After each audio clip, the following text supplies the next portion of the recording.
ঈদ মুবারক, ঈদ মুবারক, ঈদ মুবারক। চারিদিকে ছড়িয়ে পড়েছে আপনার ঈদের আনন্দ এবং ঈদের উৎসব। আপনাদের কাছে আমার একটাই প্রশ্ন, ঈদে কারা বেশি মজা করে, বাচ্চারা নাকি বড়রা? আমার মতে অবশ্যই বাচ্চারা বেশি মজা করে। বাচ্চাদের জন্য ঈদটা অনেক স্পেশাল এবং বাচ্চাদের আনন্দের কোনো সীমা থাকে না। দেখতেই পারতেছেন বাচ্চারা কত খুশি, তারা ম্যাচিং করে কত ড্রেস পরছে, সাজুগুজু করছে। বাচ্চারা তো মাশাল্লাহ এমনি কত কিউট হয়, তার উপরে যদি এত সুন্দর ড্রেস পরে, হালকা মেকআপ করে, হালকা লিপস্টিক দেয়, তারপরে দেখতে তো জাস্ট ওয়াও, পরীর মতো লাগে, যেটা ভাষায় প্রকাশ করা যায় না। আমরা রিক্সা নিয়ে মাত্র নামলাম, তো এখান থেকে আমরা এখন ওই যে ব্রিজটা ক্রস করব। তো বাচ্চাদের জন্যই মূলত আমরা ব্রিজে ওঠা, নয়তো এমনিতে আমরা রোড ক্রস করে চলে যাই। তো বাচ্চারা এখানে ব্রিজে উঠতে পারে, খুশি হইতেছে, আনন্দ পাইতেছে। তো ওদের ফিলটাই আজকে অন্যরকম। ঈদ ঈদ ঈদ ঈদ কত স্পেশাল ঈদ। আমরা যতখানি রাস্তা এখান থেকে যাচ্ছিলাম, বাচ্চারা মনে করেন সব, শুধু আমাদের সাথে যে বেবিরা আছে তারা না, আশেপাশে যত বেবিরা আছে তারাই বলতেছে ঈদ মোবারক, ঈদ মোবারক। তারপর সবাই কত এনজয় করতেছে, জিনিসটা ফিল করলেই জাস্ট ভালো লাগে। তো এইখানে আমরা অটো রিজার্ভ করে অটো করে যাচ্ছিলাম আমাদের মন্তব্য স্থানে, যেখানে আমরা যাব। মানে আমরা মূলত বাচ্চাদের জন্যই যাচ্ছি এখানে। তো বাচ্চা এখানে বসে ও হাত দিয়ে নাড়তেছে, দেখতেছে। ক্যামেরার সামনে বারবার ও হাত দুটো নিয়ে আসতেছে এবং বলতেছে, দেখো আন্টি আমার হাতের চুড়িগুলো কত সুন্দর, আমার হাতে নেল পলিশ পরছি, তুমি দেখছো কত কিউট লাগতেছে।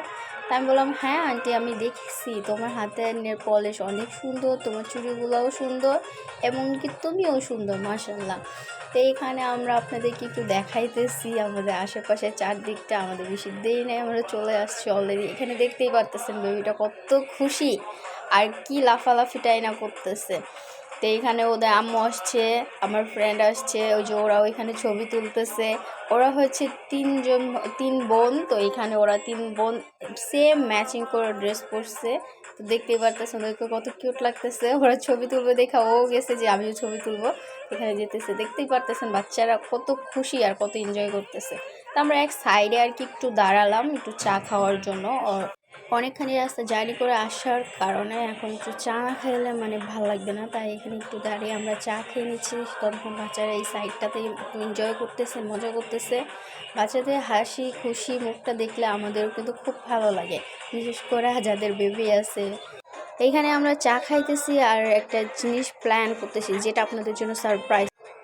তো এখানে আমরা দৌড়ের প্রতিযোগিতা শুরু করে দিচ্ছি। ওরা হচ্ছে চারটা বেবি, ওরা দৌড় প্ল্যান প্রোগ্রাম আমরা সব কিছু স্টার্টিং করে দিছি এবং বলতেছিলাম যে তোমরা 4জন দৌড়াবা, ঠিক আছে? এখান থেকে ওই বাস অবধি, বাসের ওই পারে যে যাবে সে হচ্ছে উইনার। তো 3টা বেবি তো অলরেডি চলে গেছে, ফার্স্টে ওই যে বেবিটা আগায় আসছে, তো লাস্টে বেবিটা ও যে যাইতেছে না, ভয় পাইতেছে, আবার দৌড়ে আসতেছে। আমি বললাম যাও যাও যাও যাও, যে যাইবা সে পুরস্কার পাইবা। এইখানে দেখেন এই যে আমাদের লাস্টের যে বেবি ছিল, এই বেবিটা কিন্তু 2য় নাম্বার আছে। তো ওই বেবিটা ওহো দেখছেন যে লাস্টে ছিল সেই কিন্তু আপনার উইনার হয়ে গেছে, তো যে ফার্স্টে ছিল সে কিন্তু সেকেন্ড হয়ে গেছে। তো উইনার হিসাবে আমরা একটা বেলুন ছেড়ে দিলাম, বেলুনটা আকাশে উড়ে গেল।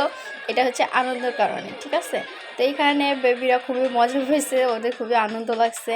তো বেবিদের মনে করেন টুকটাক যাই খাইতে ইচ্ছা করছে, এখানে সব কিছুই আছে। তো ওদের খাওয়া দাওয়া এখানে কমপ্লিট করতেছে। তো বেবিদের একটু পর পর গলা শুকায় যাইতেছিল, যার কারণে এখানে আপনার পানি আর শরবতটা ছিল, এটাই বেশি খাওয়া পড়ছে। আমার আপনার সবচেয়ে বেশি খারাপ লাগছে আমাদের এখানে পাশে যে চায়ের দোকানটা, এই দোকানটা একদমই অন্ধকার। এখানে না বিদ্যুৎ কানেকশন আছে, না কোনো লাইটিং আছে। এই আঙ্কেলটা অন্ধকারের ভিতরে এখানে কাজ করতেছে, এইটাই আমার সবচেয়ে বেশি খারাপ লাগছে।